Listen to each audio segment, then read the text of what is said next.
Vamos lá, pessoal. Bem, a gente vai falar aqui um pouco com vocês sobre esse tópico bem importante, que é a relação da ortodontia e ortopedia funcional dos maxilares, com a origem, com o impacto que teve historicamente no passado com o presente, e a relação também da ortodontia, já como eu falei para vocês que a gente não trabalha sozinho, com as demais disciplinas e as outras também especialidades da odontologia, certo? Bem, então a gente vai ter no decorrer desses próximos minutos falar um pouquinho sobre essas duas especialidades. Na verdade, o que a gente vai estar abordando aqui na disciplina é um pouco de cada especialidade. A especialidade da ortodontia e a especialidade da ortopedia funcional dos maxilares, certo? Então a gente vai estar falando um pouco dos conceitos de cada um, dos aspectos históricos. Esses aspectos históricos, apesar deles parecerem até, para quem não gosta de história, não é o meu caso, eu gosto de história, mas assim, a gente vê que o aspecto histórico, ainda hoje, pela criação, como se desenvolveu, o desenrolar dessas duas especialidades, aqui especificamente no Brasil, que tem uma conexão com alguns países, né, no mundo, ainda hoje a gente tem um impacto desses aspectos históricos no presente. Então, hoje em dia, por exemplo, para vocês terem uma ideia, por isso que eu digo que vocês são felizardos, né? A gente tem, por exemplo, pessoas, a gente escuta relatos, né, de pessoas dizendo que eu fiz um curso de especialização em escola X. Nessa escola X eu não vi nada de ortodontia preventiva interceptor. Ou seja, para vocês terem ideia, o que vocês vão aprender aqui, né, durante esse curto período de graduação, no sexto semestre, no sétimo semestre, desculpa, antigamente era no sexto, mas vai ser um conteúdo que alguns cursos de especialização nem ministram. E aí depois o profissional, ele precisa complementar algo que deveria ter sido explorado durante a especialização, ou seja, um curso de pós-graduação que sequer ensina o que deveria ser ensinado durante a especialização. Então, por que isso acontece? Então, tem uma origem. Porque, por exemplo, que na minha época que eu fiz a graduação, não havia prática clínica, não havia interesse em ensinar. Então, esse pensamento aí tem uma explicação histórica. É muito fácil, por exemplo, a gente chegar, por exemplo, e culpar os professores porque eles não fizeram, né, nada para mudar essa história. Mas não era bem assim. De fato, como é que eles poderiam ensinar algo que eles não aprenderam? Então, hoje eu entendo isso.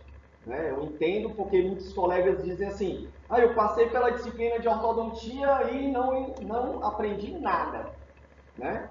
Aqueles que foram ou meus contemporâneos ou próximos à minha época de formação. Então, por que eles disseram isso? Mas tem uma relação com o aspecto histórico. E é isso que a gente vai estar vendo com vocês. Além do que, a gente também tem relações com outras especialidades, né? Com todas da odontologia e até outras que são fora da odontologia. Então, por isso que a gente precisa também conhecer como são essas relações e como elas podem até serem, elas podem ser melhoradas. Bem, então, gente, a gente vai estar falando aqui do desenvolvimento. A gente até seria nossa vontade, dizer assim para vocês, vamos fazer aqui um estudo do desenvolvimento da ortodontia e da ortopedia facial. Então, até o ano de 2000, nós tínhamos aqui a especialidade chamada ortodontia e ortopedia facial. A partir daí, houve uma separação. E aí foram criadas, né, ou foi criada a especialidade de ortopedia funcional dos maxilares aqui no Brasil. Né? Enquanto o resto do mundo trabalhou para unir, aqui no Brasil a gente quis ser diferente e quis separar. Por quê? Porque são conhecimentos de duas áreas que se desenvolveram realmente separadas em relação ao aspecto geográfico, no contexto histórico, mas que trabalham com o mesmo objetivo. O objetivo de quê? Diagnosticar e tratar as más oclusões. Mas a gente vai ver por que isso aí aconteceu, tá? Se a gente pegar, então, as duas, a gente vai ver que essas duas vão ser responsáveis, como eu acabei de falar. A gente vai diagnosticar a gente vai planejar tratamentos e a gente vai tratar as más oclusões. E quando a gente fala más oclusões, ou a má oclusão como doença, que ainda continua a ser a terceira maior doença, perdendo só para cárie e perdendo também para a doença periodontal, a má oclusão está em terceiro lugar. E a má oclusão no sentido mais amplo, ela tanto envolve as más posições dentárias, as disfunções ou as consequências dessas disfunções e as displasias ósseas, ou seja, os problemas esqueléticos. Então a gente normalmente pode tratar esses três problemas que acontecem que estão relacionados com a má oclusão, certo? Apesar de que a má oclusão também, muitas vezes, ela é usada como se fosse só a má oclusão dentária. Muitas vezes ela é tratada assim, mas no sentido amplo ela envolve muito mais coisa. E essas duas especialidades, elas têm o mesmo objetivo, diagnosticar e tratar esses problemas.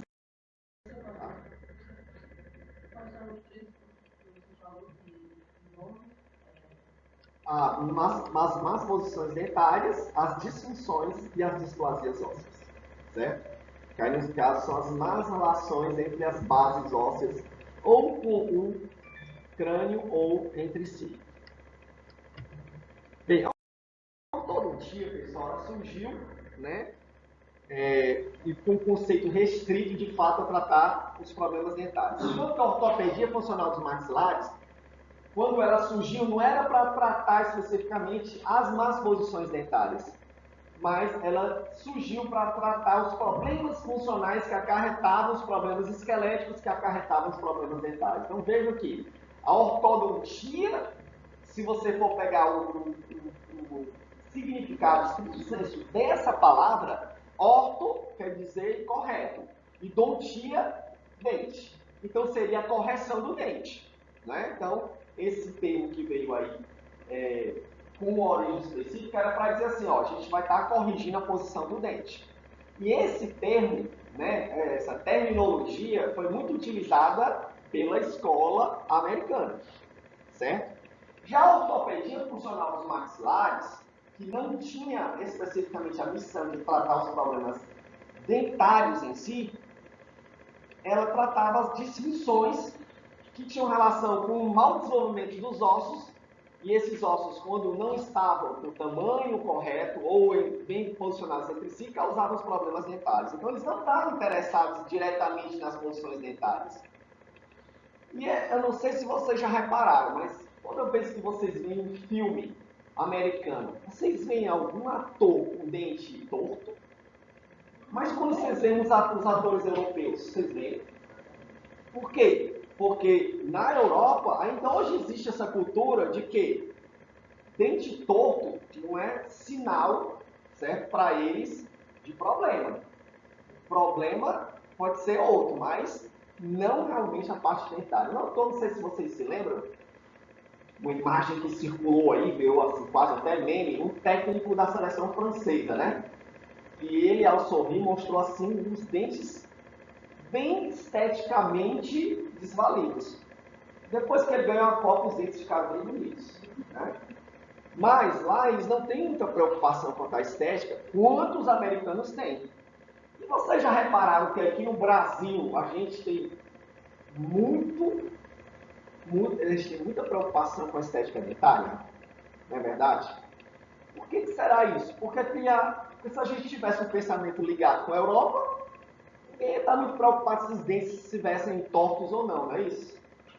Mas a gente está mais voltado com quem? Com a cultura, ou com o quê? Com a cultura americana. E essa cultura tem muita ligação com a parte estética e a parte dentária.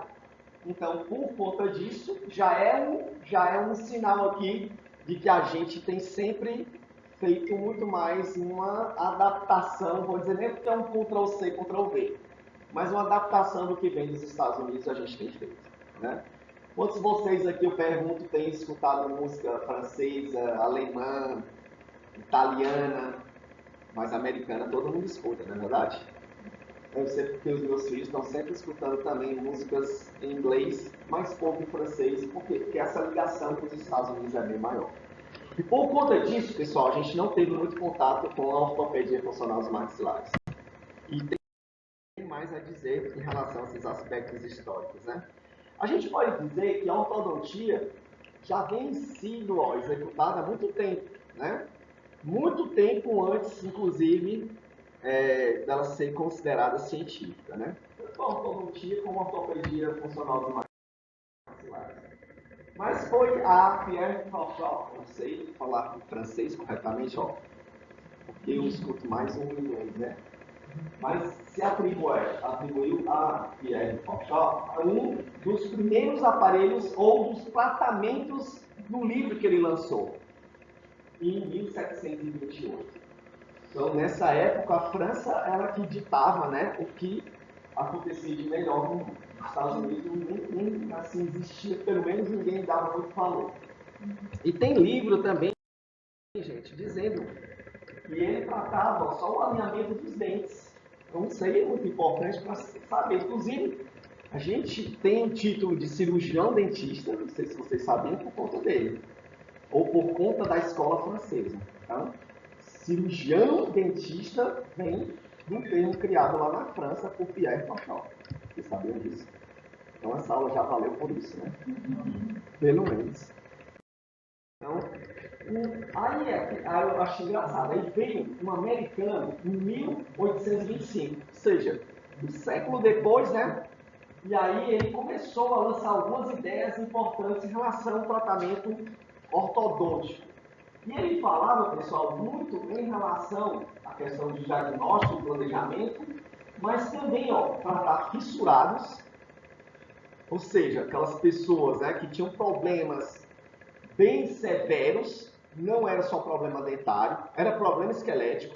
Ele falava também de um aparelho que pudesse colocar a mandíbula para frente quando ela estivesse para trás, ou seja, masoclusões de classe 2.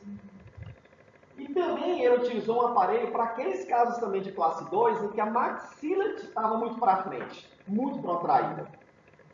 Então, a visão dele não era a visão de colocar os dentes no lugar certinho.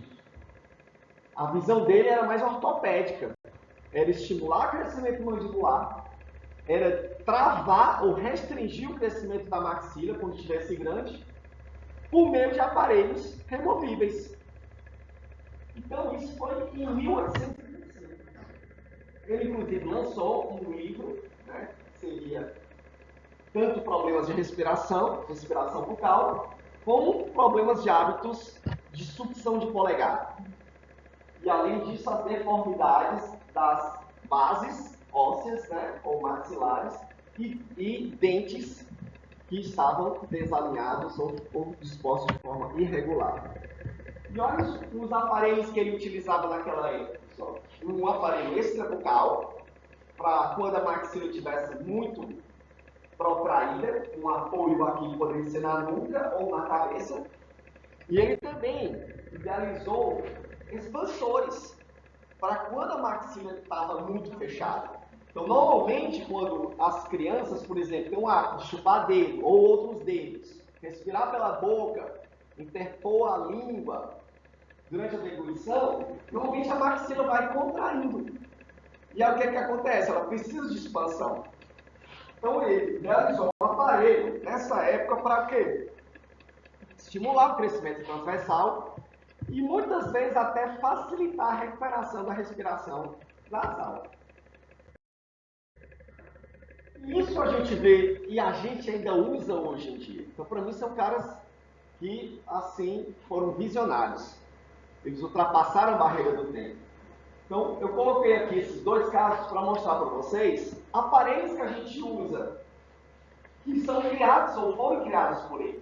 O aparelho extrabucal e o aparelho de salto de mordida. O extrabucal para restringir o crescimento da maxila e o salto de mordida para estimular o crescimento da mandíbula quando ela está recuada. Então, essa aqui é uma paciente que a gente tratou aqui no de aperfeiçoamento em ortodontia, que a gente diagnosticou pela face, pela boca, pela cefalometria, que a maxila dela estava crescendo mais do que poderia ou deveria. Então, o que é que a gente indicou um aparelho que foi idealizado lá pelo Kingsley, um aparelho extrabucal. Esse aparelho extrabucal é utilizado dentro de casa, só para dormir e entre 6 e 4 horas a mais, totalizando entre 12 e 14 horas por dia. Para evitar constrangimento social, eles não são usados fora de casa. Durante muito tempo, até de uma forma pejorativa, foram chamados de freio de burro. Isso, na verdade, é um verdadeiro crime contra o aparelho. Por quê? Porque muitos não vão querer usar o freio de burro, né? Então, os próprios ortodontistas deixam de usar o aparelho extrabucal, por quê? Com receio que os pais não queiram colaborar e nem muito menos os pacientes. Mas é um aparelho ótimo. Pra vocês terem ideia, em 6 meses de tratamento nessa paciente, que foi extremamente colaboradora, a gente conseguiu esse resultado. Ou seja, falta de selamento labial passivo para um selamento labial passivo. Só porque ela utilizou direito o aparelho e a gente restringiu o crescimento, jogou os incisivos para trás e a gente conseguiu uma mudança muito boa por um aparelho que foi criado em 1826, né? Então, esse aparelho que inclusive também tem a possibilidade com essa plataforma aqui, ó, quando encaixa os incisivos aqui na frente, joga a mandíbula para frente, que fica travada nessa região. É um aparelho chamado de salto de mordida, que ele criou ou sozinho ou em conjunção com o quê? Com o aparelho extrabucal. Então, se o paciente tinha maxila protraída e mandíbula recuada, um aparelho só ele resolvia os dois problemas. Mas quando era só o problema da mandíbula recuada, bastava fazer esse aparelho aqui, removível, tá? Tinha essa plataforma que, quando a mandíbula encaixava na frente dessa plataforma, a mandíbula era estimulada a crescer. Era o chamado aparelho de salto de mordida. E a gente pode perceber que muitos aparelhos, sobretudo que foram desenvolvidos na Europa, trabalhavam com essa mesma metodologia, com o mesmo modus operandi. Ou seja, se a gente pegar esse paciente aqui, olha, ele usou, foi um paciente tratado por uma colega minha do meu mestrado, um aparelho chamado aparelho de Hertz. É um alemão, certo? Não foi o aparelho que foi idealizado, mas o princípio foi o mesmo, de estimular jogando a mandíbula para frente. E quando ela era forçada a ir para frente, ela começava a produzir mais crescimento cartilaginoso aqui do côndilo, que aumentava o tamanho da mandíbula. Então, para todo paciente que tem um bom padrão de crescimento, esse padrão que a gente chama de horizontal, ou é um paciente com padrão braquicefálico, braquifacial, eles respondem bem a esse aparelho que vai estimular, ou qualquer aparelho que vai jogar a mandíbula para frente. Esse foi idealizado por um alemão chamado Ernst. Mas o princípio já tinha sido criado há muito tempo atrás, lá pelo Kingsley. Olha como ficou esse paciente depois de usar o aparelho. Né? Então, esse aparelho, ele é fixo e usado 24 horas por dia durante 8 meses. Não é um removível criado pelo Kingsley, mas o princípio é o mesmo. Pode perguntar. Não é o tempo? Quando ele é fixo assim, a gente deixa por menos tempo, porque ele está usando 24 horas. Quando ele é removível, a gente prolonga, né, em torno de 1 a 2 anos, mas é porque ele é usado menos tempo durante o dia. uma dessas, uma vez indica, de colocar, por exemplo, dependendo da idade que a gente aplica esse aparelho na criança, parece que acontece morte, ou não? Pode ser. Tanto é, sua pergunta foi pertinente, por quê? Porque, de repente, você tenta colocar um aparelho no paciente que o padrão dele não é o padrão que vai responder. Ou, no caso, ele, de fato, não respondeu bem ao aparelho. Então, nós estamos, ou vamos estar falando falar na próxima aula sobre crescimento facial. E a gente sabe que alguns pacientes respondem porque têm o potencial de crescer. Eu tenho uma ideia de que o padrão braquifacial responde bem, na maioria das vezes. Pode ser que ele vai confirmar essa perspectiva. Assim também como o paciente dólico-facial, quando eu tento jogar a mandíbula para frente, em média, a resposta não é boa. Eu posso tentar ainda? Posso, mas eu vou estar esperando já um mau resultado. Entendeu? Por exemplo, pacientes que têm um crescimento mandibular exagerado. Eu já sei, os estudos apontam que, em média, eu não vou conseguir conter o crescimento mandibular. Por mais que eu utilize um aparelho para tentar conter, eu não vou ter uma boa resposta. Mas eu posso tentar? Posso. É uma tentativa. E, de repente, ter ali uma resposta individual que difere do que os estudos apontaram para a média populacional. Deu para entender? Então, crescimento é sempre um enigma. Assim, para a gente é uma coisa que, às vezes, deixa a gente maravilhado quando responde bem. Mas também pode deixar decepcionado quando não responde bem. Certo? Bem, dólico. O dólico facial, o padrão vertical, que a gente chama também, dólico cefálico, né? Então, esse tipo de padrão, normalmente, quando a mandíbula é pequena e você tenta estimular com o aparelho de avanço, a resposta não é boa. Certo? Então, pessoal, a ortodontia, ela foi na América, ou nos Estados Unidos da América.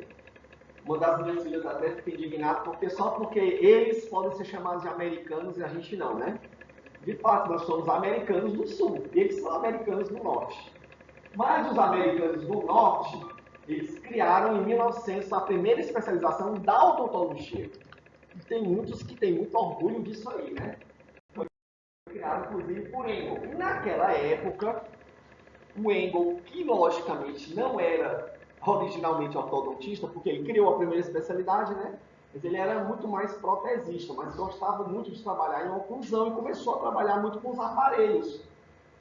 E vocês sabem que a mentalidade do americano é estar sempre, não estou condenando isso, tá? É sempre ganhar. Ganhar em termos financeiros, né? Então, quando se lança um aparelho ortodôntico lá, peraí, como é que eu consigo ganhar dinheiro com esse aparelho? Não à toa que hoje em dia uma das maiores e mais ricas empresas, né, que a gente sabe, são dos alinhadores dentais transparentes. No caso, a Invisalign, né? Tem gente até que pensa que o nome daquele aparelho é Invisalign, mas é a mesma história do Cotonete, que são as hastes flexíveis, né, de algodão. Assim como as extremidades, só que ninguém vai falar todo o tempo isso. Mas naquela época, pessoal, os aparelhos fixos eram usados pelos americanos. E usados principalmente na dentição permanente e em pacientes adultos. Então, essa mentalidade começou a ser bem, digo, estimulada. Por quê? Porque eles começaram a acreditar que aquilo que o Kinsey estava dizendo não tinha nada a ver. Não tinha essa questão de mudar crescimento, estimular crescimento. Eles começaram a acreditar numa teoria sobre o crescimento relacionado à genética, que foi determinado por um pesquisador chamado Sicher, que disse, olha, tudo em relação às bases maxilares é determinado geneticamente. Ninguém consegue fazer mudança em relação ao que o osso já está predeterminado a crescer ou deixar de crescer. Então, essa mentalidade associada com a utilização de aparelhos fixos fez com que a ortopedia nos Estados Unidos desaparecesse, ou fosse desaparecendo, e ganhasse muito o quê? Força com a colocação de aparelhos fixos. E nessa época, pessoal, todos os dentes, ao contrário de hoje, não eram colados hoje, como são hoje, eram bandados. E já tinha mais um porém. Eram feitos também com ligas nobres, dentre elas o ouro. Então, imagina aí, não tinha aço inoxidável fácil como a gente tem hoje, né? Naquele tempo era ouro. E quem podia colocar um aparelho de ouro? Só quem tinha, né, muito dinheiro. E quem colocava? Só quem tinha o conhecimento. E esse conhecimento era oferecido por pouquíssimos profissionais. Então, a ortodontia, no começo lá nos Estados Unidos, ela era um produto só para quem tinha condições. Depois que veio aqui para o Brasil também foi do mesmo jeito, né? Então não é à toa, não sei se vocês já viram ou ouviram falar, por que os planos de saúde odontológicos populares, tá pessoal? E os populares, eu destaco aqueles que não têm muita preocupação com o paciente, têm a preocupação com o dinheiro. Por que eles colocam brackets de pré a pré? Ou de canino a canino? Para primeiro realizar um sonho que era caro antigamente, colocar um aparelho fixo. Ninguém colocava aparelho fixo aqui no Brasil durante muito tempo. E segundo, para melhorar a estética dentária. Não é assim que se faz? Não pede-se exame, não fazem uma odontologia que a gente possa dizer confiável. Por conta também dessa relação histórica que nós tínhamos de pouca acessibilidade à ortodontia que aconteceu. Então, houve aí uma mudança de valores. Esses aparelhos eram muito caros, com o passar do tempo, começaram a se tornar mais baratos, né? Mas naquela época, os custos eram escassos. Ainda hoje, os custos lá são de alto valor. Aqui a gente teve uma redução, porque o número de cursos também foi muito grande, né? Ou aumentou no decorrer da história. E lá, pessoal, nos Estados Unidos, hoje em dia, quando os alunos investem pesado para se tornarem mestres, né? Porque eles têm o título de mestre durante a especialização, mas eles não querem ir para uma sala de aula, normalmente. Eles contratam professores de outros países que não podem trabalhar lá. Por quê? Porque o mercado lá é fechado e muito protegido. Ao contrário do nosso, né? O nosso aqui, ele é aberto para todo mundo, né?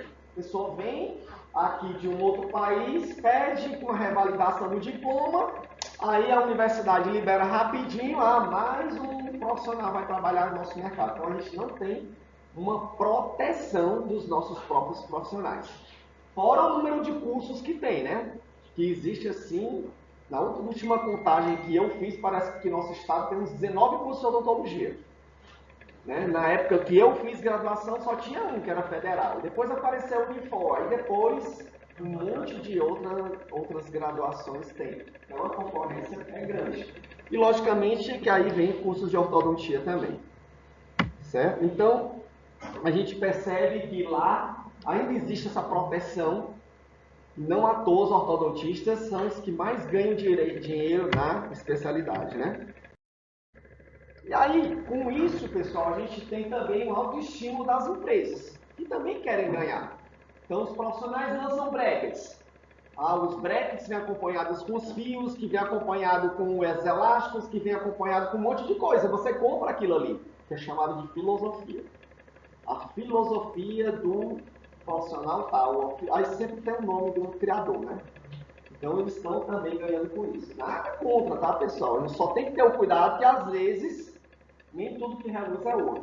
Ou seja, muitas coisas que são vendidas como se fossem a última palavra, normalmente não é o que acontece. Aconteceu isso, por exemplo, com os brackets autoligados. Não sei se vocês ouviram falar. Esses autoligados, na verdade, são uma forma de você prender o fio dentro do canal de encaixe do bracket. Então, quando eles surgiram, todo mundo só queria fazer tratamento com os brackets autoligados. Né?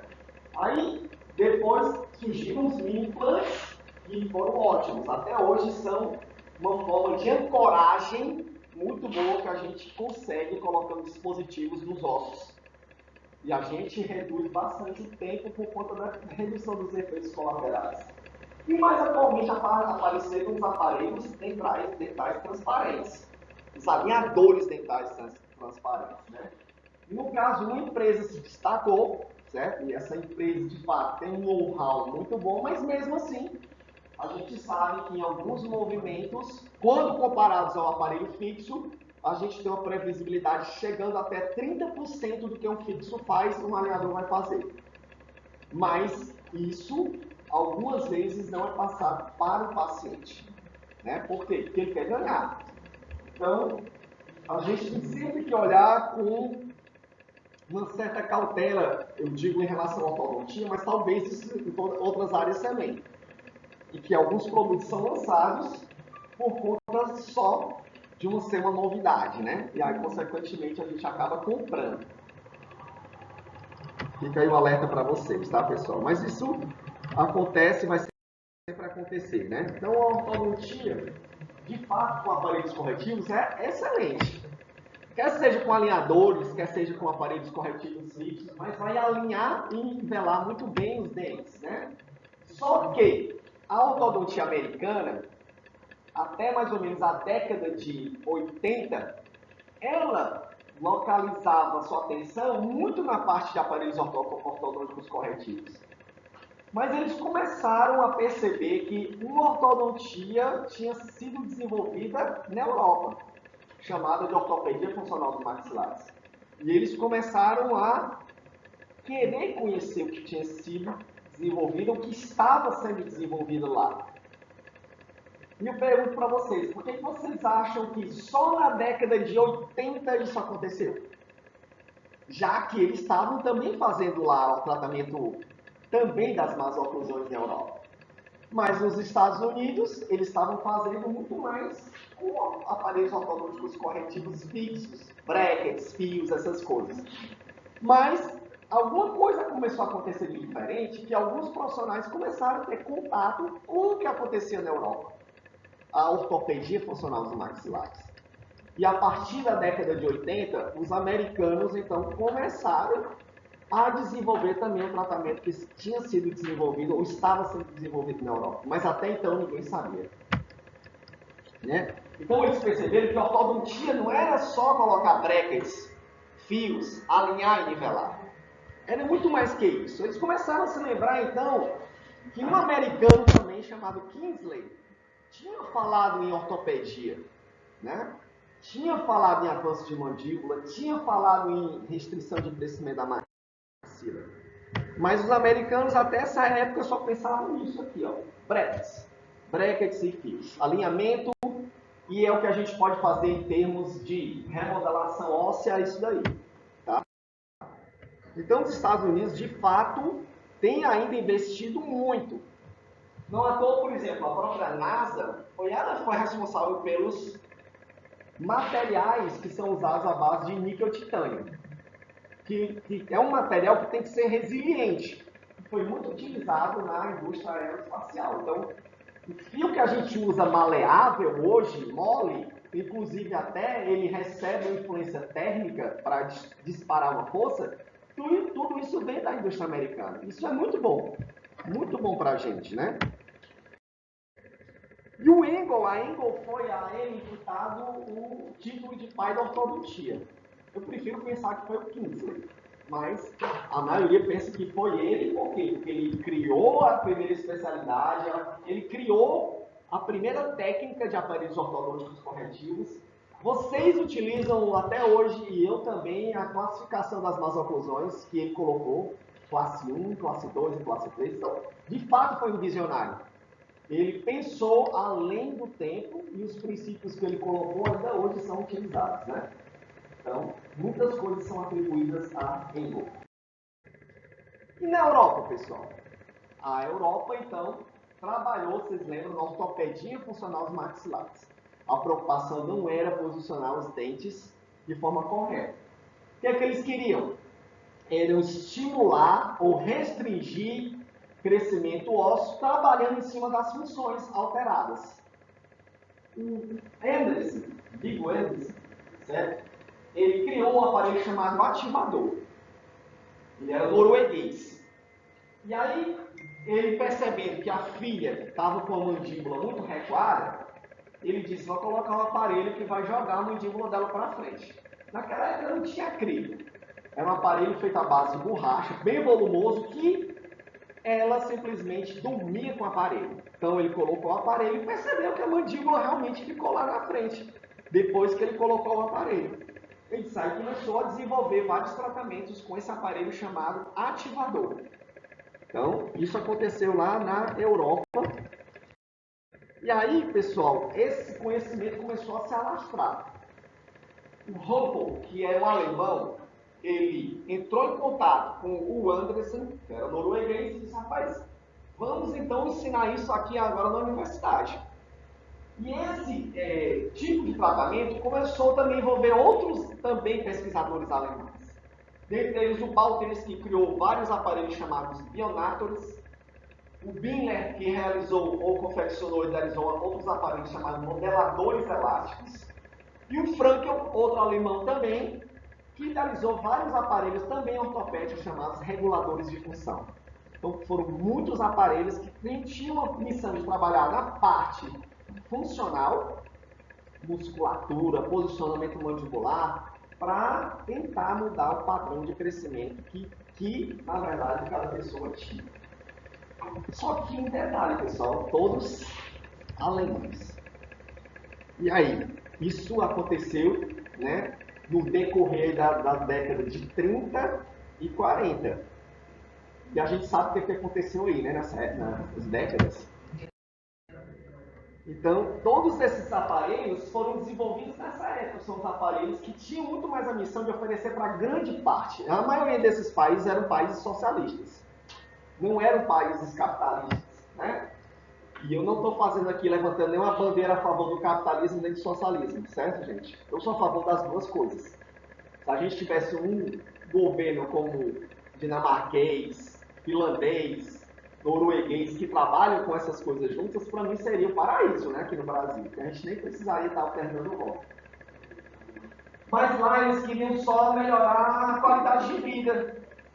E eram aparelhos mais acessíveis, mais baratos, que eram removíveis, eram feitos de borracha, não tinham muitos fios, eram poucos fios, né? E tentavam mudar o crescimento por meio de uma modificação funcional. Se a função da mastigação estava correndo certo, da deglutição, da respiração, eles trabalhavam nesse sentido. Só que vieram as duas grandes guerras mundiais, na década de 30 e na década de 40. E, consequentemente, pessoal, essas guerras, na verdade, foram consideradas mundiais e, sendo assim, as grandes potências entraram, né, nesse contexto. E os americanos, então, como foram contra os alemães, eles não foram só contra os alemães que estavam na guerra. Qualquer alemão, certo, que tinha desenvolvido alguma coisa lá, eles não queriam nem saber. Eles, na verdade, eles começaram a desenvolver um ódio mesmo a tudo que tinha sido desenvolvido lá. E aí, consequentemente, tudo que tinha sido desenvolvido, até a parte boa, porque não tem nessa época o joio e o trigo separados, né? Então, houve também uma falta de desenvolvimento da ortopedia. Os próprios profissionais tiveram que sair de lá, tiveram que mudar, porque não tinha mais dinheiro oferecido para o desenvolvimento de pesquisas com esses aparelhos. Então, houve uma pequena evolução, tanto científica como tecnológica em relação a um tipo de tratamento. Então, percebam, né? Melhor o paciente desse, que tem um padrão Braque, mandíbula recuada, e dentro do pico máximo de crescimento mandibular, basta colocar um aparelho de avanço da mandíbula para você ter sucesso. Mas isso acabou sendo cortado aqui para o Brasil. Por que para o Brasil?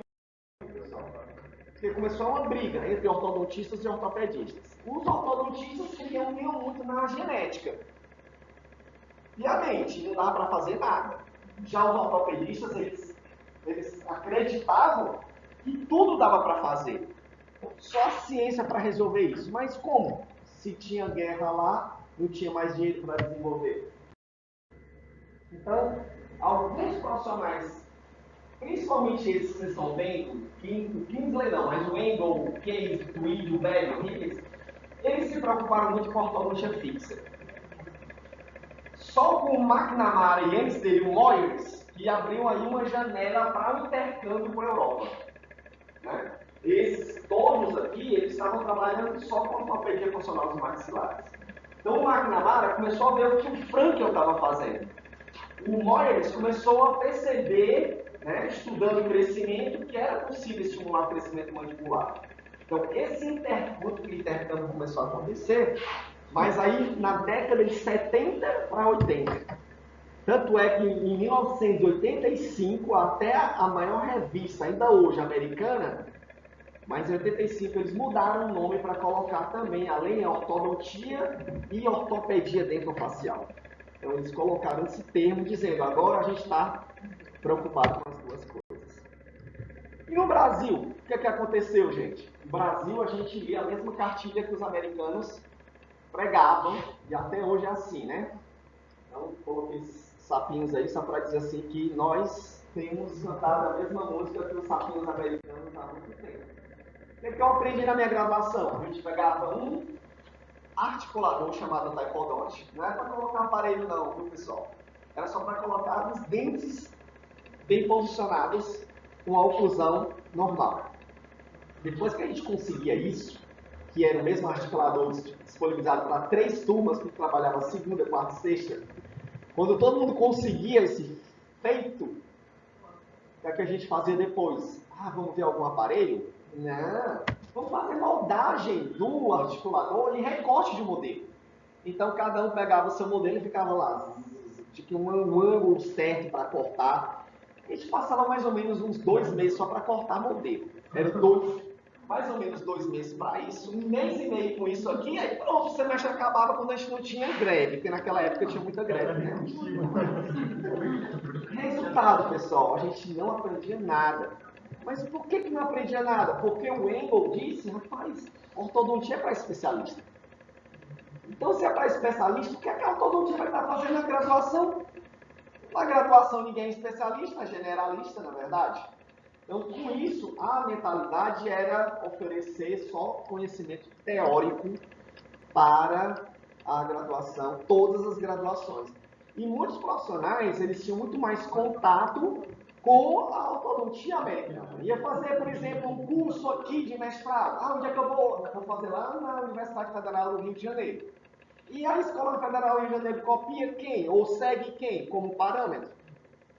A escola lá do Engel, de Baltimore, Pensilvânia, sei lá. Qualquer universidade que tivesse lá americana, a gente copiava.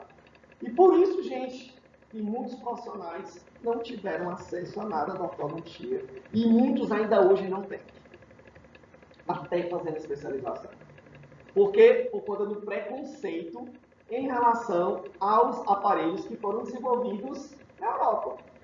Então, o meu professor, por exemplo, o professor Vigorito, ele dizia que foi muito, na verdade, muito perseguido na época dele, porque ele gostava de fazer aparelho removível. Ele tem até um livro sobre isso. Mas ele era chamado, sabe de quê? O apelido? Aranheiro. Por quê? Porque ele fazia um aparelho removível, ou vários aparelhos, que tinham alguns formatos parecidos com, dentre os insetos, uma aranha. Era chamado de aranheiro. Só para vocês terem uma ideia. E era, de uma certa forma, descartado pelos outros ortodontistas. Então, aí, enquanto os aparelhos eram muito desenvolvidos nos Estados Unidos, com ortodontia fixa, lá na Europa com aparelhos removíveis. E aí isso foi, na verdade, mudado a partir da década de 80, certo? Nos Estados Unidos, pessoal, houve um link. E aqui, em 2000, os ortopedistas, talvez por terem sido massacrados durante muito tempo, né, por conta dessa questão do preconceito, decidiram então que aqui no Brasil a gente ia separar as duas especialidades. Então criaram uma especialização só, única e exclusivamente de ortopedia funcional dos maxilares. Foi um tiro no pé, na verdade, né, porque não vingou. Né? Quando vocês veem algum profissional dizendo, rapaz, eu vou acabar a graduação, vou fazer especialização em ortopedia funcional dos maxilares, vocês escutam isso aí? Existe lá, está lá no Conselho Federal, mas não mudou, não vingou, ninguém quer saber. Né? O que é que acontece hoje em dia? Quando vocês forem fazer, por exemplo, um curso de especialização, vejam se lá eles abordam ortopedia, porque o profissional tem que saber as duas coisas. Ele só não vai sair mais com título, porque até quem entrou nos cursos no ano de 2000 saiu com o título de ortodontista e ortopedista facial. Hoje não, é só o ortodontista. Quem quiser ser especialista em ortopedia, funcional dos maxilares, tem que fazer o curso à parte. Triste, mas é verdade. E a gente sabe, pessoal, que se você for ver o criador da odontologia, que foi Pierre Fauchard, ele criou a odontologia e depois as duas especialidades tomaram rumos diferentes, né? Elas atuam no mesmo sistema estomatognático, fazem diagnóstico e tratamento das más oclusões, mas eu sempre digo, o profissional que tem uma visão só ortodôntica é limitado. E o que tem uma visão só ortopédica também é limitado. As duas se completam, né? Então, você vai atuar em momentos diferentes, mas com as duas formas de tratamento. Eu, por exemplo, quando vejo uma postagem, né, no Instagram lá, que eu vejo crianças com problemas esqueléticos e só analisando a face a gente percebe, com brackets, para mim aquilo me causa tristeza. Por quê? Porque não é hora de colocar bracket. Bracket é para modificar a posição dentária. Não é para mexer na parte esquelética. Então, tem problema esquelético, tem que trabalhar na parte esquelética. E não é com bracket. O bracket vai só mudar dentes. Certo? Mas isso tudo acontece por quê? Por conta desse desenvolvimento histórico que aconteceu e ainda tem um impacto, né, em relação ao que acontece no presente. Certo? Então, a ortodontia, pessoal, realmente ela é muito ampla, muito complexa. Ainda hoje eu estou dando conta de me inteirar, atualizar, porque é um assunto que tem muitas técnicas, muitas formas de tratar. Então, você não vai ter, assim, a possibilidade, talvez, de distinguir tudo que a gente deveria aprender numa vida só. Né? Mas a vida é essa, né? E aí, o que é que vocês vão estar aprendendo aqui? Uma parte da ortodontia preventiva. Uma parte. A gente vai ver muitos dos tratamentos relacionados à parte ortodôntica preventiva com aparelhos removíveis e também tem os aparelhos fixos, que a gente não vai ver na clínica. A gente vai ver muito diagnóstico com cefalometria, análise das dentições, mas muito foco vai ser relacionado à parte da ortodontia preventiva interceptora, certo? E não muito de aparelhos ortodônticos.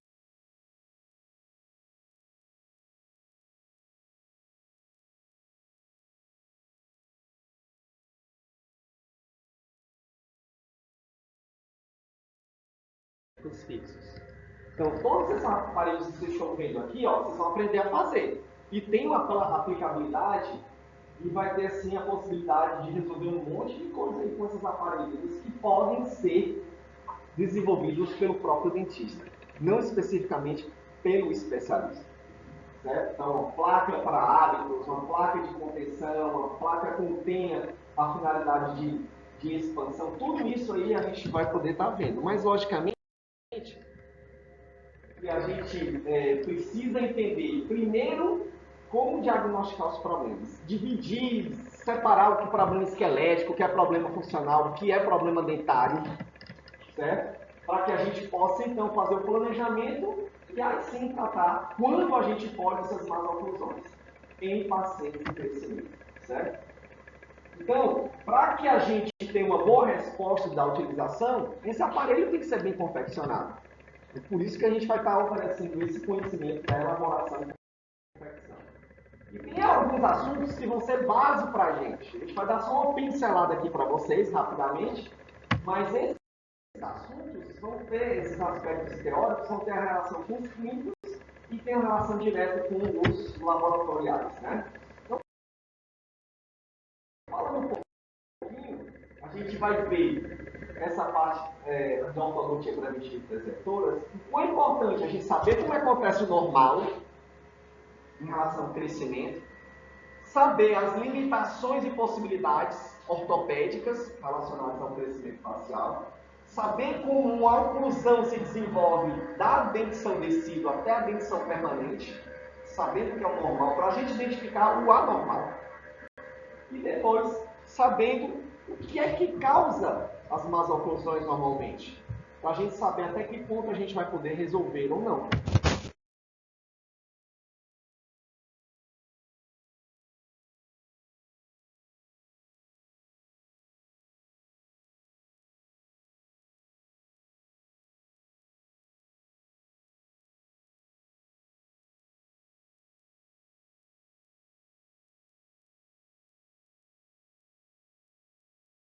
São fatores tecnológicos. E aí, pessoal, a gente vai unir algumas informações provenientes do exame ortodôntico, análise de modelos, análise cefalométrica, para a gente estipular então, o nosso diagnóstico. E estipulando o diagnóstico, a gente vai então colocar em prática as medidas preventivas e interceptoras. Certo?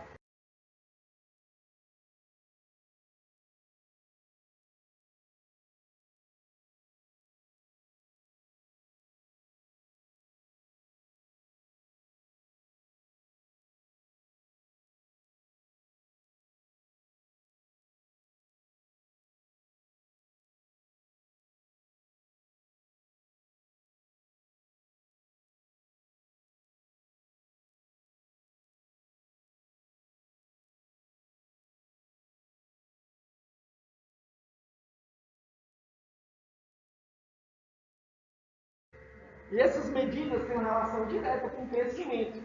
Às vezes a gente vai poder estar fazendo a aplicação de alguns aparelhos aqui ortopédicos. Vai dar certo ou não?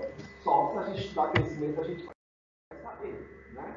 Então, a gente vai estar vendo isso para a gente entender como é que ele acontece normalmente, quais são essas características dos problemas que acontecem e quando há uma perspectiva de sucesso no tratamento em relação ao crescimento facial. Então, o crescimento antes era só para a gente saber como é que o crescimento acontecia. Mas aí a aplicabilidade clínica. Vai ter uma perspectiva, por exemplo, se eu tenho uma criança com esse tipo de problema, que é a malfusão de classe 3, tem condições de eu estimular? Tem condições de eu restringir o crescimento da mandíbula? Então, tudo isso só vou saber se eu estudar crescimento facial. Certo? Aqui a gente instituiu nessa paciente um tratamento com esse aparelho também extrabucal chamado máscara facial de Petit. E ela tem a intenção de puxar a maxila para frente, para estimular ou tentar estimular o crescimento da maxila. Ela está na época de instituir esse tipo de tratamento, seria um pouco antes, seria um pouco depois, tem uma época para isso acontecer. Né? Então, a gente vai, por exemplo, aprender a maturação óssea para justamente saber qual é a época ideal para a gente tratar. Pode perguntar. Um apoio? Tem um apoio aqui no plantão. Não, é só um apoio mesmo. Ele tem um apoio aqui no mento e tem um apoio aqui na testa. E aí tem essa haste se conecta a outra haste aqui para conectar elásticos. Os elásticos vêm dessa parte externa para uma parte de apoio na região aqui dos caninhos, que são ganchos. Então esses elásticos, quando eles são esticados, eles vão liberar ali uma força de mais ou menos 300 a 400 gramas por lado. E vão puxar, né, a maxila para frente. Certo? Então, na verdade, é só o que a gente chama de ancoragem. É um apoio externo para que a gente puxe a maxila para frente. Mas não tem um impacto de reabsorção aqui na testa, não. Ela não fica mais afundada quando a gente usa esse aparelho, não. Entendeu? É só um apoio. Tá bom? Então, sim. Quando a gente dá análise do nosso existe alguma forma criança ou adolescente de prever que o aparelho não vai conseguir ser apresentado. Tem, sim. Por exemplo, hoje em dia, quando você pensa em articulação temporomandibular, quais são as células que tem lá? Quais? Do côndilo, por exemplo. O côndilo é que tipo de tecido, eu digo, tecidual, assim, tecido celular? Cartilagem. É cartilagem. A cartilagem, como a gente vai ver na próxima aula, ela tem muita influência genética. Já tem informação intrínseca de crescimento cartilaginoso.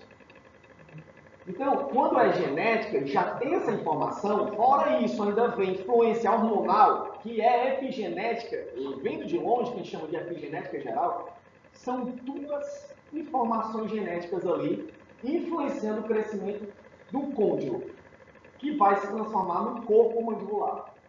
Então, quando eu digo isso, já fica aí implícito, não muito claro, mas já uma informação assim, olha, tem duas informações aí relacionadas à genética que estão estimulando o crescimento mandibular. Eu vou fazer então um tratamento para tentar conter esse crescimento aí. Eu sou um fator ambiental. Eu vou tentar conter esse crescimento genético. Quantas horas vão ser possíveis utilizar uma mentoneira, por exemplo, um aparelho para tentar restringir? Talvez aí umas 12 horas por dia. E durante alguns anos só. Né? Talvez aí, se você for um encantador de crianças, ele vai utilizar bem 1 ano, talvez 2 anos. E o crescimento cartilaginoso da mandíbula vai estar acontecendo aí durante uns 10 anos. Ou seja, a luta é covarde, não é não? A gente perde essa luta por quê? Porque a gente não tem a possibilidade de agir tanto tempo, com tanta força como a genética tem.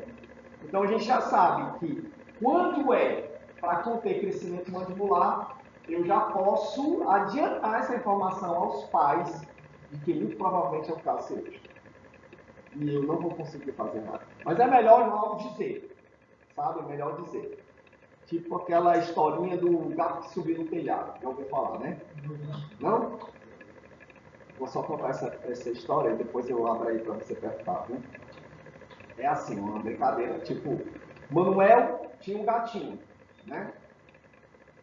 E o irmão dele, José, os dois moravam juntos lá em Portugal. Só que o Manuel veio para o Brasil e deixou o gatinho lá com o José. Só que um belo dia o José entra em contato com ele e diz, olha, infelizmente o Manuel tem que dizer que o teu gatinho veio a falecer. Aí, mas como assim, José? Como morreu? E como tu me dás assim, uma notícia tão abruptamente, né? Assim, de forma tão repentina? Aí ele disse, pois é, desculpa lá, mas...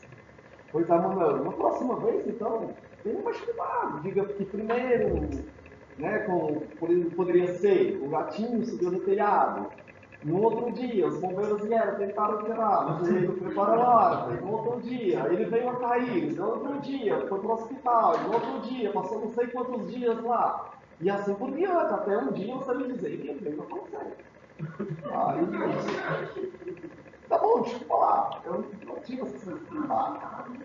Aí quando foram alguns meses depois, ele entra em contato com o Manuel, aqui no Brasil. Ô Manuel, eu quero te dar uma notícia. Olá, José. Mamãe subiu no telhado.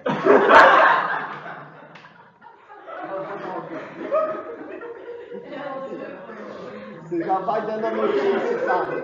Preparando. Tem pode ser brusca, mas tu vai preparando o meio campo para...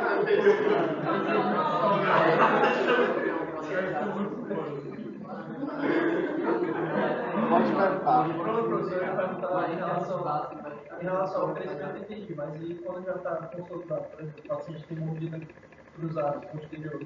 Bem, a mordida cruzada posterior, com o advento da ancoragem esquelética, ela tem assim, recebido uma ajuda enorme.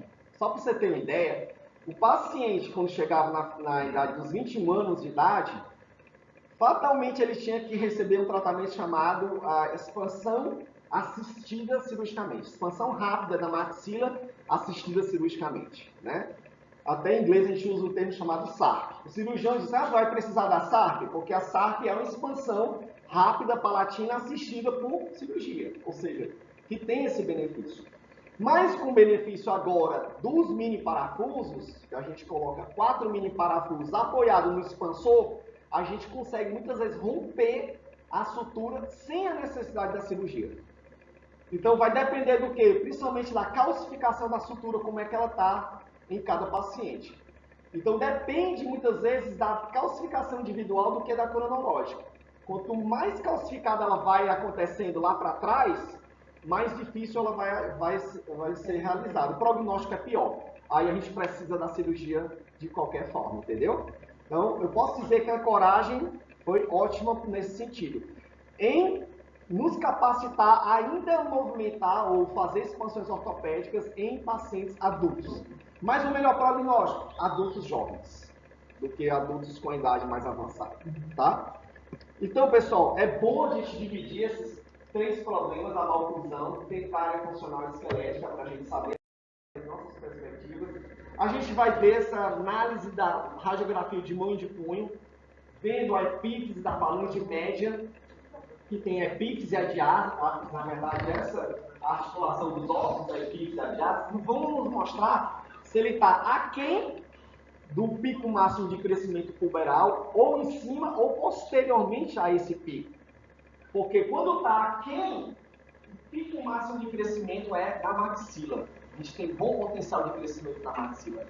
Quando já tem a fase de capeamento da epífise da diástase pela epífise, esses prolongamentos que vocês estão vendo aqui, ó, a gente já sabe que está no pico máximo de crescimento mandibular. Então, se eu tenho um paciente com a mandíbula retraída e eu preciso estimular, essa é a época ideal. E vocês vão ver isso na época que a gente for estudar a época ideal do tratamento ortodôntico e na aula de crescimento facial. Certo? Biogênese da oclusão, principalmente a partir da dentição decídua até a dentição permanente, né? Além de princípios que você já tem o reforçado, a gente vai reforçar aqui o que vocês viram na disciplina de oclusão, que é importante a gente ter, desde o desenvolvimento até a dentição permanente, essa oclusão normal, sabendo que algumas características na dentição decídua e na dentição mista já são capazes também de ajudar para a gente a saber se tem uma perspectiva de maloclusão ou não, certo? E se tiver, a gente vai tratar para facilitar o desenvolvimento da oclusão, para não chegar com uma oclusão normal. Mas é importante, pessoal, saber os fatores etiológicos, porque reconhecendo os fatores, a gente vai saber se a gente pode tratar de uma forma melhor, mais fácil, ou uma forma com um prognóstico mais sombrio, né?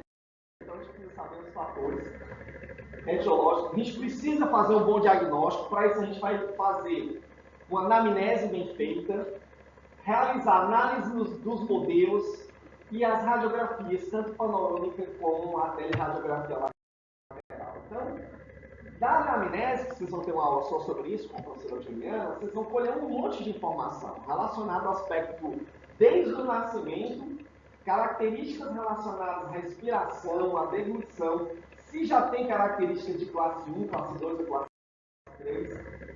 Nos modelos a gente vai ver não só as relações sagitais, mas a forma dos arcos. Tem arco que tem uma contração, que tem uma relação direta com uma parte funcional que não está se desenvolvendo bem. Problemas de discrepância dentária, a gente vai aprender a fazer a análise de modelos.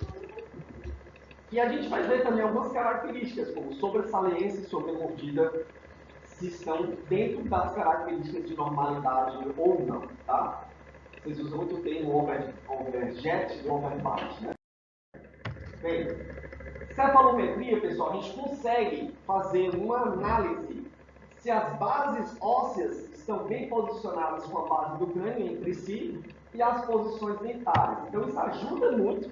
Lógico que a análise facial é muito importante, né? Mas a cefalometria vai nos ajudar muito a identificar esses problemas que são de origem esquelética ou só de origem dentária. Né? Vai utilizar alguns sistemas de classificação aqui para a gente identificar os problemas e nos reportar eles de uma forma mais fácil, né? Por isso que servem as classificações. A de engordose é a mais usada, apesar de a gente também utilizar outras. Aí vocês vão ver de novo as características de uma classe 1, vão ver se o paciente não tem problemas esqueléticos, tem mais problemas dentários, né? Tem a questão da relação de caninos e molares que a gente vai ver. Às vezes podem apresentar problemas também de mordidas cruzadas e dentes ausentes. São mais problemas relacionados à parte dentária do que à parte esquelética. Então, normalmente temos esse tipo de classe. Já na classe 2, primeira divisão, vocês vão ver que então, tem normalmente ou a mandíbula retraída, ou maxila protraída, ou os dentes das bases nesses posicionamentos, que vão colocar então um perfil, se for primeira divisão, um perfil convexo. Normalmente, esses pacientes têm problemas funcionais envolvidos, né? Eles desenvolvem uma sobressalência aumentada e podem desenvolver uma sobremordida aumentada. Os de classe 3 já tem ou mandíbula protraída, ou muito crescida, ou maxila retraída, ou as duas coisas. Tornando o perfil já conta. E tem outros problemas que não entram dentro da classificação, como os problemas verticais. Tem crianças que têm ou mordida aberta, tem outras que têm já uma sobremordida profunda, e as mordidas também cruzadas, que podem ser tanto a vestibular como uma mordida cruzada lingual. Isso não tem lá na classificação de Engel. E aí vem, pessoal, o tratamento com as medidas preventivas interceptoras e a ortopedia dos maxilares, né? Para mim, são as maiores e mais maravilhosas assim, mudanças que acontecem, porque, de fato, elas mudam muito as características das crianças e até as psicossociais. Então, com simples aparelhos, a gente consegue fechar diastemas, porque eles estão atrapalhando a erupção dos incisivos laterais. Vocês vão fazer esse aparelhinho aqui. A gente, colocando esse aparelho, o paciente utilizando, a gente consegue disponibilizar aí espaço para os dentes romperem. Se o arco está contraído, a gente percebeu que ele não está muito bem desenvolvido, você pode colocar um aparelho de expansão. Esse aparelho vocês também vão aprender a confeccionar aqui. Na prática, a gente vê que a gente consegue bastante espaço nos arcos, às custas aqui, ó, de aparelhos assim, removíveis, como esse que vocês vão aprender a fazer. Perceba que o arco, antes e depois, a gente consegue um alargamento suficiente para todos os dentes se romperem, né? Que é um problema que a gente tem durante o desenvolvimento da oclusão. Descruzar mordidas, pessoal, com aparelhos removíveis é possível. Né? E você vai estar resolvendo uma série de problemas, inclusive assimetrias faciais. Então, aparelhos assim, esses aparelhos de expansão, podem, desde quando bem utilizados, promover um estímulo de crescimento transversal, ou às custas de remodelação, ou às custas de abertura da sutura palatina. Falando um pouco dessas relações com as disciplinas odontológicas, pessoal, a odontopediatria é a primeira que vem assim no contato mais próximo, né?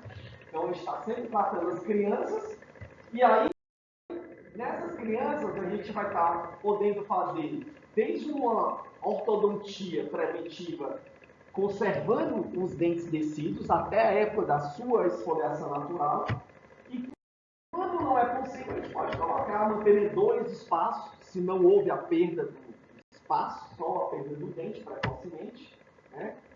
Principalmente aqui com os removíveis, apesar também de existirem os fixos. E a gente pode também trabalhar, quando houve a perda de espaço, com o recuperador de espaço. O primeiro aparelho que vocês já vão confeccionar é um aparelho que envolve manutenção de um lado e recuperação do outro lado, né? No sentido de você distalizar o dente que sofreu uma migração facial. Então, aparelhos removíveis podem fazer isso. A gente pode colocar uma mola, a gente pode colocar um parafuso, e aquele espaço é aberto para a erupção do dente lá, que estava sem espaço para erupção. Cirurgia, pessoal, a gente precisa desde a cirurgia para pequenas cirurgias, como, por exemplo, remoção de dentes supranumerários, frenectomias, até as grandes cirurgias, como são as próprias cirurgias ortognáticas. Né? Então, as frenectomias, se você não, por exemplo, tiver a possibilidade de remover um freio labial hipertrofiado antes de reduzir o diastema, fatalmente aquele espaço vai ser reaberto, vai ter resíduo. Se tiver um dente lá supranumerário, a gente precisa remover para fechar o espaço. Caso contrário, a gente pode até ter um risco de reabsorção articular. Então, a gente tem pequenas cirurgias e tem grandes cirurgias também, como as cirurgias ortognáticas de classe 2 ou de classe 3, que vão, no caso, oferecer a possibilidade de resolver grandes displasias ósseas para aqueles casos que a gente não consegue resolver as custas de compensação dentária. Então, o impacto na face é muito grande, mas lembrando que além da cirurgia, a gente vai ter que trabalhar também com outras especializações. No caso, se você tem, por exemplo, dentes cariados, dentes muito pequenos, ou até ausência de dentes, aí a gente vai ter que trabalhar também, seja com dentística, seja com implantodontia, seja com a estética, em casos que a gente precisa aumentar o tamanho dos dentes. Por quê? Porque quando a gente faz um estudo chamado de análise de volta, a gente percebe que alguns dentes são menores do que deveriam ser. E aí você tem que fazer uma reanatomização. A periodontia, na verdade, para a gente é essencial. Principalmente pacientes adultos que têm problemas periodontais. Mas aqueles também que não têm, você precisa e deve e é obrigado a trabalhar só se o periodonto estiver saudável. Então, não adianta você colocar um aparelho, por exemplo, fixo, que vai acumular mais ainda película, se o paciente já está com problema. Só vai piorar mais ainda a situação. Então, tem muitos casos que a gente só começa o tratamento ortodôntico com a avaliação e um sinal verde vindo do periodontista. Certo? E quanto às outras profissões, pessoal, nós temos várias. Nós temos as áreas biológicas, que a gente vai estar falando mais aqui, mas a gente tem nas exatas, a gente hoje tem a matemática, tem a física ajudando demais a gente. Então, em termos das biológicas, a gente fala muito da fonoaudiologia, da medicina, e dentro da medicina a gente fala muito de otorrinolaringologia, mas a gente tem endocrinologia, que resolve muitos problemas relacionados à parte de crescimento, a psicologia e a farmacologia. A psicologia diz até que o nosso consultório é um pouco de um divã, né? Ou seja, a gente está muito mais, às vezes, recebendo o paciente lá e conversando mais do que fazendo tratamento odontológico. Isso é importante, né? E eu acho que a gente tem um tratamento muito importante em crianças. Dentre as quais aquelas que apresentam um hábito de sucção de dedo ou de polegar. Então, são crianças que, às vezes, não precisam diretamente ou logo de um tratamento ortodôntico. Elas precisam de um tratamento, de um acompanhamento psicológico. Né? Então, pode ter uma relação, a gente tem que investigar, e lógico, sabendo que ela está sendo acompanhada psicologicamente, a gente pode colocar um aparelho também. Então, esses aparelhos vão ser colocados, vendo que também não é só polegar que o paciente chupa, não, né? Esse aqui, por exemplo, é um paciente que chupava esses dois dedos aí. Eu percebi que ele tinha mordido aberto, a gente investiga, não tinha problema respiratório, mas espera aí. Deixa eu ver teus outros dedos aí. E aí, como eu vi aqui alguns calos, né? Formados aqui, aí deu para perceber que ele chupava outros dedos. Quando o paciente ele quer ajuda, a gente pode colocar um aparelho para auxiliar, para lembrá-lo de que ele, se ele não colocar o dedo na boca, vai ser melhor para ele. Certo? Então, os aparelhos não corrigem problemas emocionais, só os problemas ou dentários e funcionais. Tá, pessoal? E aí, nesse caso, os emocionais, aí tem que ter um acompanhamento psicológico. E eles levam, talvez, aí alguns problemas, né? Quando o dente é jogado para frente, normalmente ele já fica diferente dos outros, né? E aí, consequentemente, a mandíbula vem para trás, a maxila é contraída. Ou seja, às vezes é só um problema dentário no começo e depois começa a se tornar um problema funcional e severo. A gente vai ver isso depois com vocês, tá? Então, mordidas abertas, se vocês constatarem mordida aberta, vão atrás de investigar. Normalmente é um problema funcional envolvido desde a etiologia, mas se não a etiologia, na perpetuação do problema. E se a gente não resolve, muitos casos vão ter que ser tratados cirurgicamente. Certo? Então, essa é a hora, pessoal, na época de que os dentes estão irrompendo. É a hora certa da gente fazer intervenções que a gente tem um potencial de fechamento dessas mordidas. Né? Então, quando os hábitos são muito fechados, por conta desse posicionamento errado, a gente vai colocar aparelhos que vão estimular transversalmente, né? E uma simples grade palatina já é capaz de lembrar o paciente que ele não deve colocar mais o dedo na boca, certo? Ou a língua que está se interpondo naquela mordida aberta lá.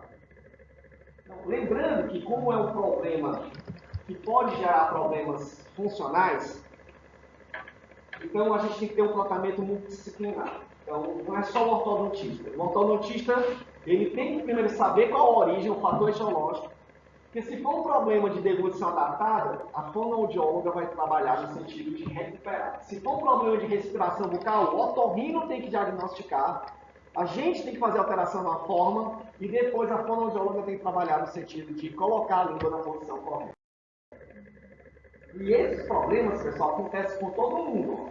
Os problemas dentários, né? Então, eu botei aí o estudo que foi feito em 80, mas até hoje é a mesma coisa. As crianças, elas reportam, durante o período da sua infância e adolescência, muitos problemas relacionados aos dentes. E aí isso é bom por quê? Porque a gente percebe que elas querem resolver o problema. Então, seria uma época oportuna, desde que elas já reconhecem que é o problema e que elas querem melhorar, para a gente colocar um aparelho e elas utilizarem.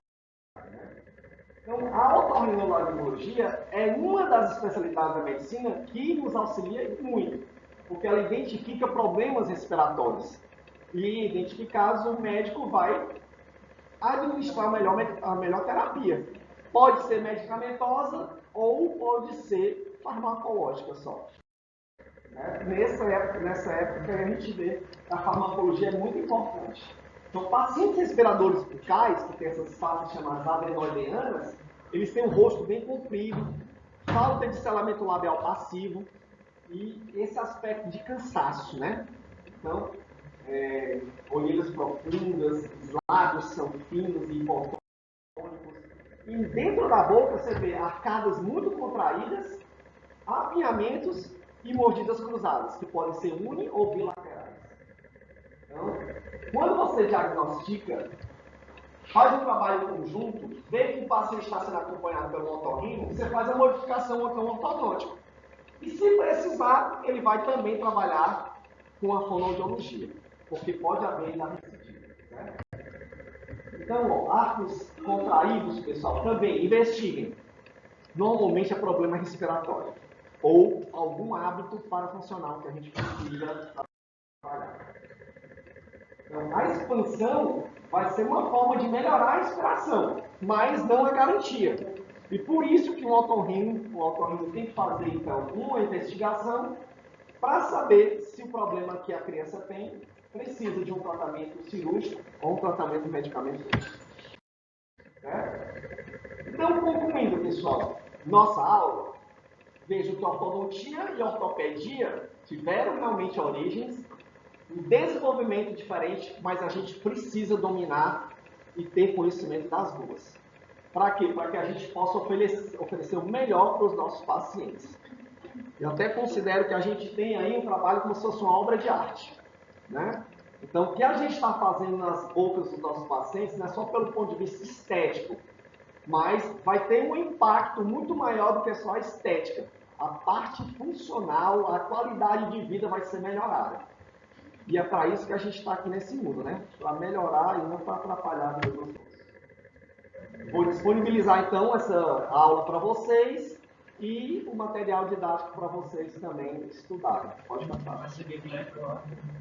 Eu vou subir para a plataforma YouTube, aí eu passo o link para vocês. Por quê? Porque no Classroom eu já não tenho mais espaço para subir. Eu passo... Não, eu vou passar pelo e-mail. O link... vou perguntar o que você fez. O Classroom vai ser o canal de comunicação. Vou postar tudo lá. Não vai ser pelo WhatsApp. Então vocês vão extrair os links lá do Google Classroom. Tá certo? E o material...